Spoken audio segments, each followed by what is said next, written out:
சிறகாக உன்னை நான் ஏந்தி செல்வேன், சினுங்காமல் உன்னை நான் பார்த்து கொள்வேன்.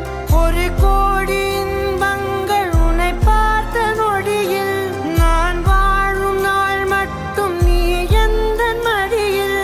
உன்னை ஈன்ற பொழுதிங்கு கடவுள் தன் முகம் பார்த்த பொழுது உன் பாதம் தொழுது